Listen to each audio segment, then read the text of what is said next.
Zati kaynağı kendinden demek. Arızi o zaman ne oluyor? Başkasından beslenen.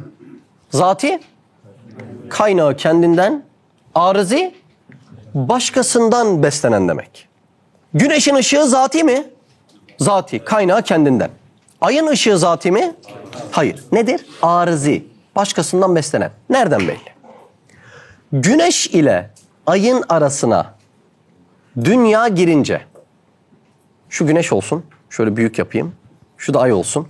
Güneşle ayın arasına dünya girince hangisi karanlıkta kalıyor? Ay karanlıkta kalıyor. Demek ki ayın ışığı kendisinden değil. Demek ki ayın ışığı arızi. Peki ben bu güneşin üstüne perde bile örtsem güneşin içini karanlık yapabilir miyim? Yapamam. Demek ki güneşin ışığı kendinden, demek ki ışık güneşte zati bir özellik. Şimdi devam ediyorum, örnekleyip arttıracağım. Mimar Sinan'ın güzelliğine zati diyelim. Yani güzellik Mimar Sinan'ın kendi özelliği. Süleymaniye'deki güzellik o zaman ne olur? Arızi. Çünkü Süleymaniye'deki güzellik Mimar Sinan'ın kendi ruhundan tecelli eden güzelliktir. Şimdi bunu neden anlattım? Bir gün Süleymaniye'nin yanına gidiyoruz. Süleymaniye'yi yıkıyorlar. Üzülürüz bir. Allah ne yapıyorsunuz ya? Güzelim Süleymaniye yıkılır mı? Bir baktık Mimar Sinan orada hayatta, kendisi yıktırıyor. Üzüntümüz geçer. Niye biliyor musun?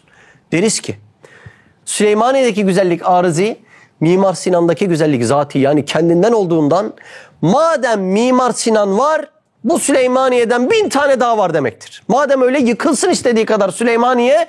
Çünkü Mimar Sinan hayattaysa, güzellik onda zati ise istediği kadar Süleymaniye'yi oluşturacaktır. Bir gün Almanya'da bir organizasyondayken ta İsveç'ten bir arkadaş geldi. Çok sevdiğin birinden ayrılmış. Bir ayrılık yaşanmış. Nasıl üzgün? Yani o kadar mesafeyi gece gündüz dinlememişler. Arabayla atlayıp gelmişler. Baktım boynu bükük. Kalbi acıyor. Seni üzen nedir dedim. Hep aklında güzel hatıralar var. Şöyle güzel bir hatıra. Şöyle güzel bir anı. Dedim ki senin bahsettiğin güzellikler şimdi bitmese, son bulmasa, ölünce son bulacaktı. Birinizden belki önce vefat edecektiniz, son bulacaktı. Hastalık olacaktı, son bulacaktı. İhtiyarlık olacaktı, son bulacaktı. Yani bu bahsettiğin güzellikler arızi olduğundan dolayı elbet son bulacaktı. Yine üzülecek miydin? Vallahi son bulsa yine üzülürdüm. O zaman bizim kaynağı kendinden olan, bu güzelliklerin fabrikası olan, güzellik kendisinde zati olan Allah'ı bulmamız lazım. Güzelliğin, hem de hangi güzelliğin biliyor musun? Öyle alelade güzelliğin değil. Hangi güzelliği seviyorsun? Onu Allah yarattı. Hangi güzellik hoşuna gidiyor? Hangi güzel anı? Çocuğun ne olur, sevdiğin ne olur, memleketin ne olur? Orada hoşuna gitme duygusunu dahi yaratan Allah. Güzeli de yaratan Allah. Güzeli gören gözünü de yaratan Allah. Güzeli seven kalbini de yaratan Allah. Oradaki o eylemi yaratan gene Allah. Madem güzellikle ilgili her şeyi yaratan Allah'sa ve madem benim gönlümü kaptırdığım güzel de arızi, yani ay gibi ışığı gölgede kalan bir güzelse, o zaman ben güzelin kaynağını bulduğum anda üzüntülerim son bulacaktır. Dersin önemini anladın mı? Allah'ı tanıdığında ayrılıklarından üzülmeyeceksin dersi bu. Allah'ı tanıdıktan sonra bak şu dünyada en dayanılmaz ananın vefatı, evladın vefatı. Diyoruz ki tabii insani bir hal yaşanacak ama kendini mahvetmeyeceksin. Neden? Sevdiğin güzel nasıl bir güzel? Ya şöyle bir güzel. Çocuğun da olsa, yarın da olsa, diyarında olsa, neyse. Onun fabrikası var burada diye bu iman dersi bahsediyor işte. Allah Allah. Bahar nasıldır? Nice şairler bahara şiirler yazmış, çok güzeldir. Bir kış giriyor, beyaz bir kefen üstünü örtüyor. İçinde ne güzellik varsa ölüp gidiyor. Demek ki bahardaki güzellik arızi. Demek ki baharın güzelliği arızi ise, her bahar o güzellik çıkıyor, her sonbahar kayboluyorsa, güzeli devamlı veren bir devamlı güzellik sahibi olması lazım. Güzelliği veren devamlı olmasa bahar bir kez güzel kalabilir. Güzelliği veren devamlı olduğundan her bahar daha güzel bir şekilde temaşa ediyoruz. Kuvvet insanda zati özellik mi? Hayır, arızi. Nereden belli? Araya az önce güneşle ayın arasına dünya giriyordu ya. Kuvvetle insan arasına da ihtiyarlık giriyor. Ne kalıyoruz? Güçsüz kalıyoruz. Bardağı kaldıramıyoruz. İnsanla kuvveti arasına hastalık giriyor. Ne kalıyoruz? Kuvvetsiz kalıyoruz. Demek ki kuvvet bende arızi bir özellik. Şimdi ana konumuz şuydu değil mi? Hüve hayyün la yemut. Allah haydır, Allah ölümsüzdür. Şimdi Allah'ta da hayat var. Bende de hayat var. Bendeki hayat son buluyor mu? Evet, o zaman arızi. Allah'taki hayat son buluyor mu? Hayır, zati ve Allah'taki hayatın son bulmaması lazım. Bakın bugünkü dersin ana konusu. Bizdeki hayat geçici olduğundan Allah'taki hayat sonsuzdur. Ve bugün şu soruyu soracağız. Bizdeki hayatın geçici olduğunu anlayabiliyor muyum? Anlıyorum, araya ölüm giriyor. Peki Allah'taki hayatın sonsuz olduğu ne belli? Sorusunun ispatı yapılacak bugün. Biraz az zahmetli bir ders gibi değil mi? Ama biraz dikkat verirsek tam çözeceğiz. Tekrar edeyim. Bizdeki hayat arızi, geçici. Ne belli? Ölüm geliyor, gidiyor. Allah'taki hayat ise sonsuz. Çünkü cümle onu söylüyor. Hüve hayyün la yemut. O haydır, o ölümsüzdür. Peki sorumuz şu. Allah'taki hayatın sonsuz olduğu, zati olduğu, hayatın kaynağının Allah olduğu ne bellinin bu ders ispatını yapacak. Buyurun dikkatleri verelim. Evet.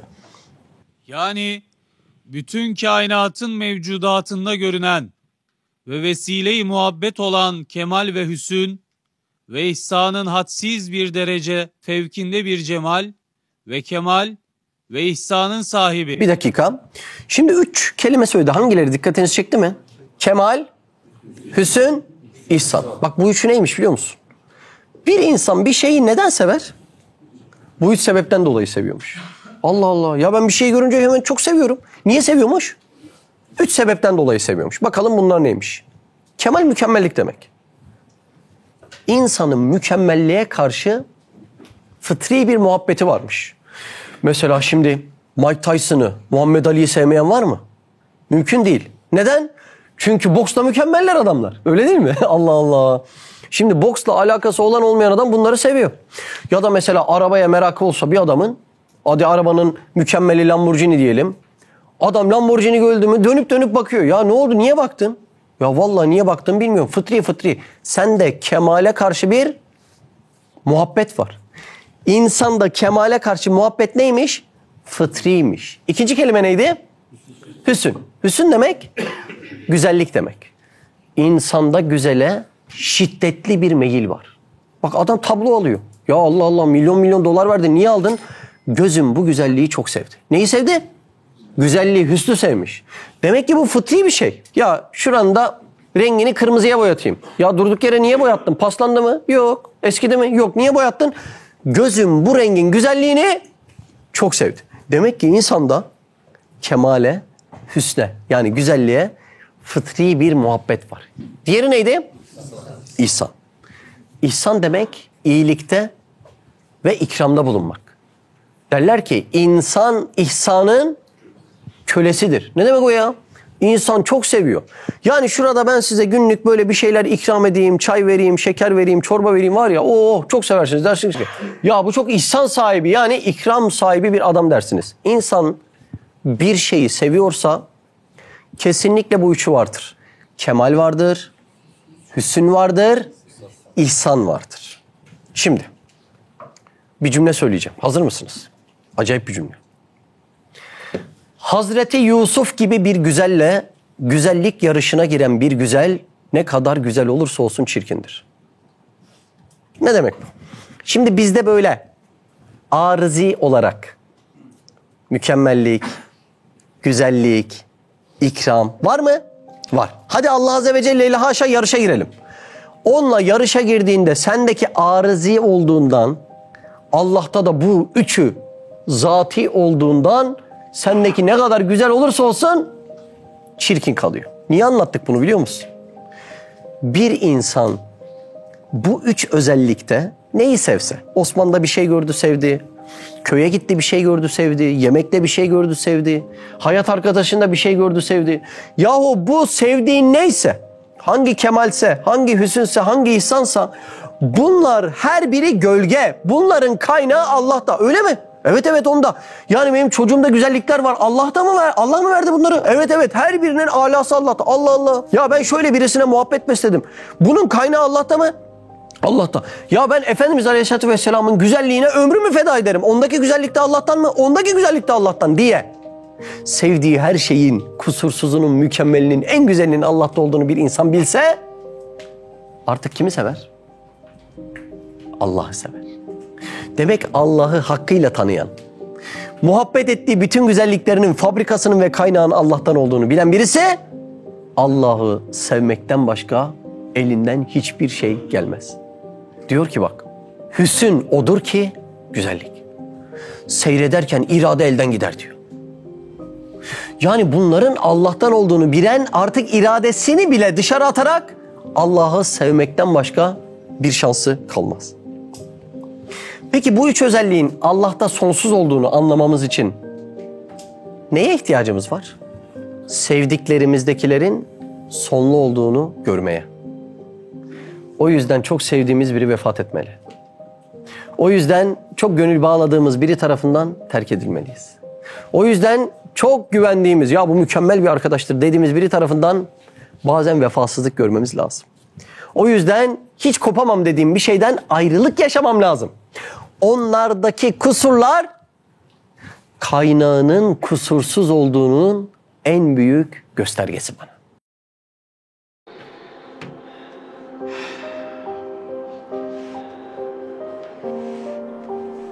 Olmazsa olmaz zannettiğiniz dükkanların içinde öleceksiniz.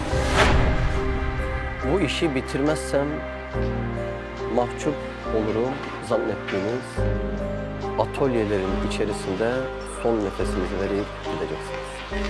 Gençliğinde gidecek. Aldığın tatlar da gidecek. Heyecanın da gidecek. Tek tek gideceksin. Binanın taşları gibi her gün dökülüyorlar. İstesen de istemesen de. Allah aşkına o gün geldiğinde sizi, bizi ne kurtaracak? Bahtına düştüm ya Rab, bahtına düştüm ya Rab, bahtına düştüm ya Rab, bahtına düştüm ya Rab.